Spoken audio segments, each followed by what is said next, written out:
اعوذ باللہ من الشیطان الرجیم بسم اللہ الرحمن الرحیم ان اول بیت وضع للناس للذی ببکۃ مبارکا وہدی للعالمین صدق اللہ العظیم.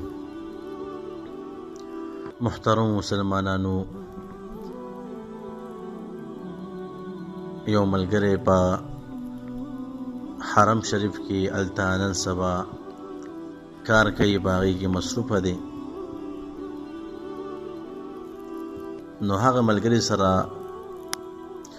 زما خبرې وشوې، نو ما ورته ویل زړه مې کېږي چې تا د حرمینو شریفینو نه او خاص کر د خانه کعبې نه تا یو نوی ویډیو چې کوم دی جوړه کړې او ما ترې راولېږې.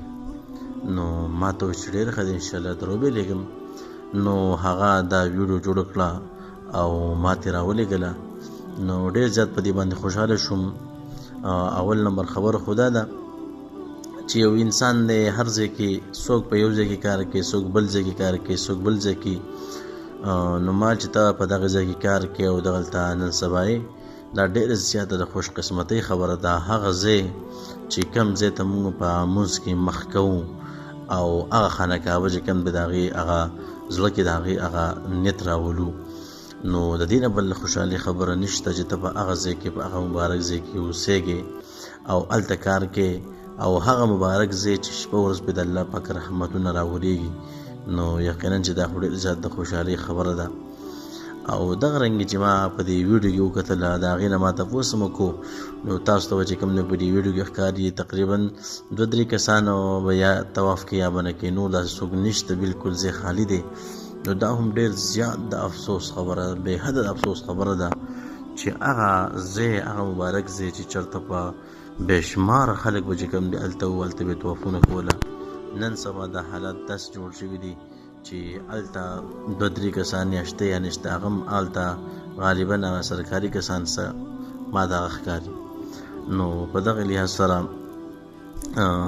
مونږ له پکار دی چې مونږ دعاګانې وغواړو چې الله رب دا مسایل حل کړي. دا کم چې د دې بیمارۍ که نه د کرونا وایرس دا بیماري د دې دا خبره ده، او نور هلته په حرمین شریفینو کې هلته که کوم مسایل وي، الله پاک دې دغه حل کړي. په دې ملک کې چې کوم دی الله پاکو مسلمانانو ته چې کوم دی شفا نصیب کی، او الله پاک دې مسلمانان د دې بیمارونو وساتي، دې مصیبتونو وساتي. الله پاک دې د خپل عذاب، د خپل قهر، د خپل غصې نه وساتي. یقینا زه به دا ووایم که چېرې الله پاک زموږ نه خفه نه وي، نن به دا حالات نه وي چې کوم خاص کر تاسو د خانه کعبې د ارد ګرد کتلی شئ چې تاسو وګورئ چې بلکل داسې خالي پرته ده. ډېر زیات یقینا زما خو ډېر زیات په دې باندې زړه خفه شو چې دا کم وخت دی او دا کم حالت ته چې کوم دی موږ پاتې شو. نو مسلمانانو ورونو چې څومره ستاسو نه کېدی شي تاسو دعاګانې غواړئ چې په دې ملک کې کم حالات دي، کم ځای کې مسلمانان چې کوم دی پریشان دي.